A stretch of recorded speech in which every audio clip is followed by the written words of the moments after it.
I love the Smiths. I said I love the Smiths. You purchased the music. To die by your side, such a pleasure. Statistika deskriptif. Introduksi statistik. Berikut adalah data jumlah pengunjung perpustakaan dalam satu minggu. Hari Senin jumlah pengunjungnya ada 45 orang. Hari Selasa jumlah pengunjungnya ada 50 orang. Hari Rabu jumlah pengunjungnya ada 45 orang. Hari Kamis jumlah pengunjungnya ada 35 orang. Hari Jumat jumlah pengunjungnya ada 30 orang. Di sini diminta membuat diagram lambang, diagram garis, diagram batang, dan diagram lingkaran. Lanjut ke penyelesaiannya.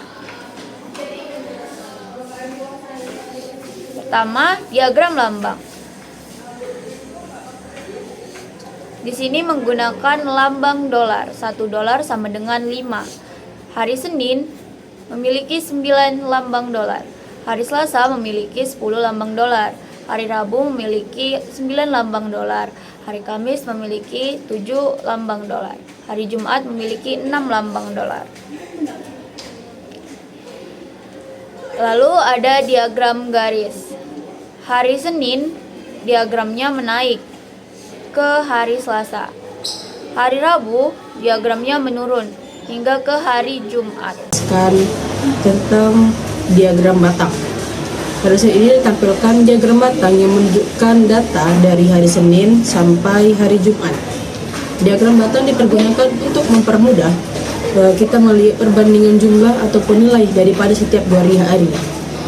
Dapat dilihat bahwa pada hari Senin nilai pengunjungnya ada sebanyak 45 orang.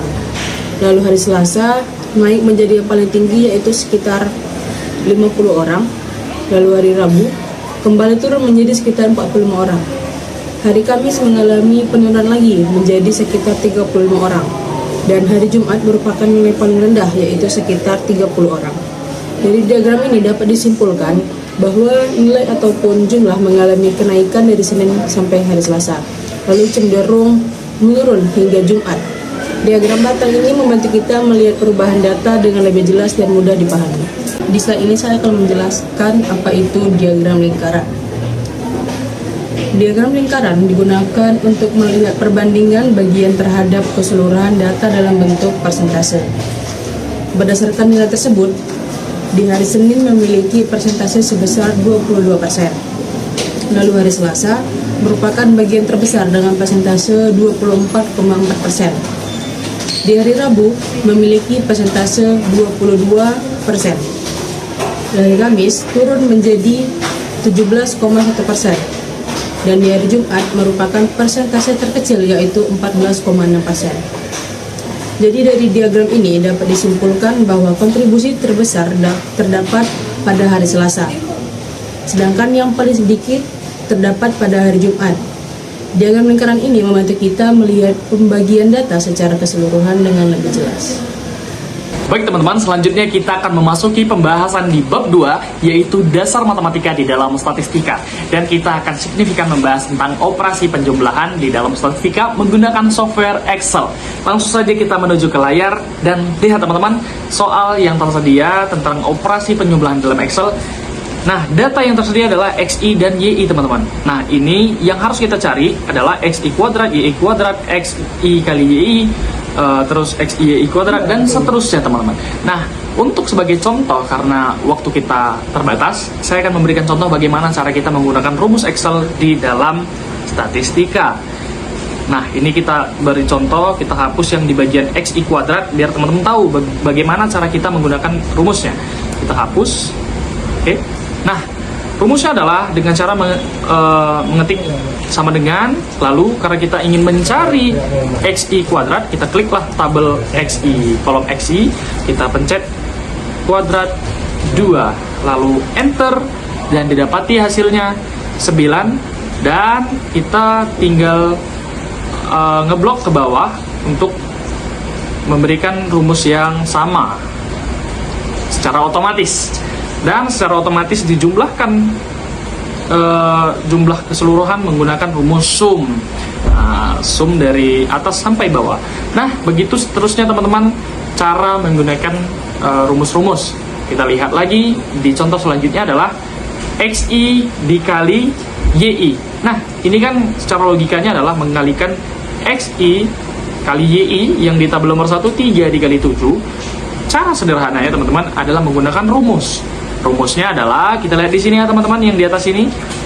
Kita klik tabelnya Q7 ya kan. Nah, tadi Q7 dan Q11 dikali R7 dan R11, dan didapatilah hasil yang seperti ini.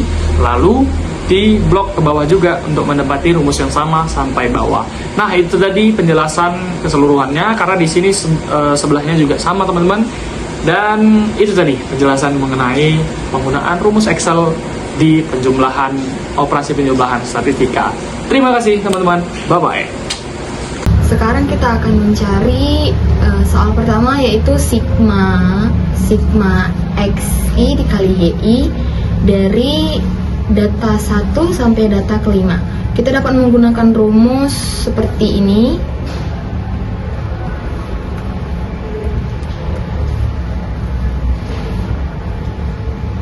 XI YI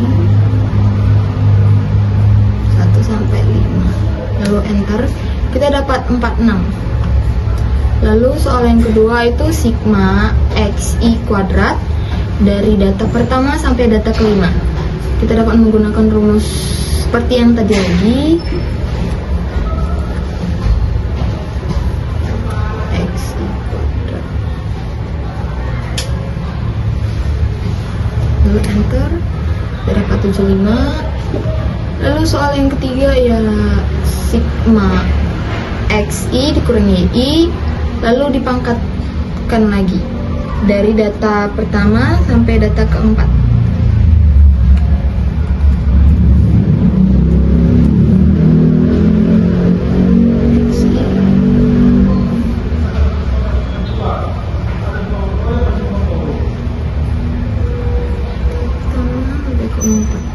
Oke.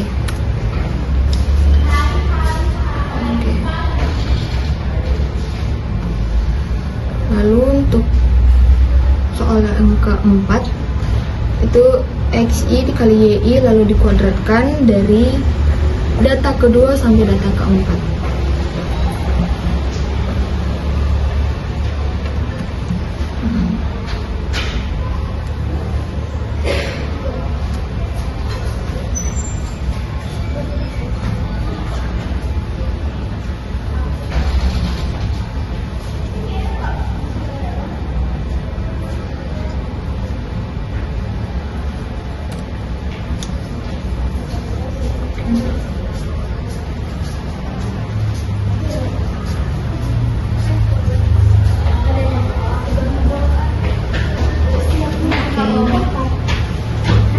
Baik, kita akan lanjut ke bab 3, distribusi frekuensi.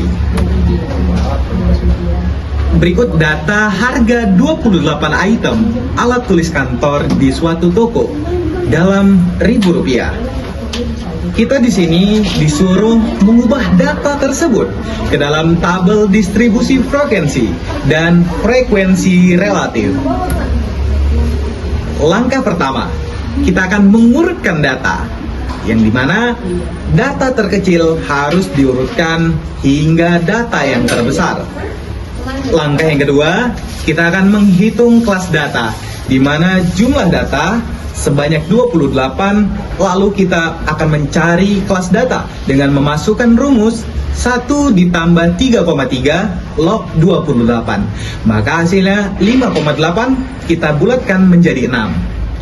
Langkah yang ketiga, kita akan menghitung interval data, di mana rumus dari interval sendiri itu data terbesar kita kurangi dengan data terkecil, lalu kita bagikan 6 atau dari kelas data yang telah kita dapatkan tadi, maka hasilnya adalah 3,1. Bab 3 langkah keempat yaitu tabel distribusi frekuensi. Data kelasnya itu 16 sampai 19, frekuensinya 4. 20 sampai 23 frekuensinya 8, 24 tambah 27 frekuensinya 5, 28 sampai 31 frekuensinya 6, 32 sampai 35 frekuensinya 4, 36 sampai 39 frekuensinya 1. Distribusi frekuensi relatif. Pada interval data 16 sampai 19 terdapat 4 data atau sebesar 14,3%. Yang kedua, pada interval data 20 sampai 23 terdapat 8 data atau sebesar 28,6%. Yang ketiga, pada interval data 24 sampai 27 terdapat 5 data atau sebesar 17,9%. Yang keempat, pada interval data 28 sampai 31 terdapat 6 data atau sebesar 21,4%. Yang kelima, pada interval data 32 sampai 35 terdapat 4 data atau sebesar 14,3%. Yang keenam, pada interval data 36 sampai 39 terdapat 1 data atau sebesar 3,5%. Akhirnya jumlah seluruh data adalah 28 data atau 100%.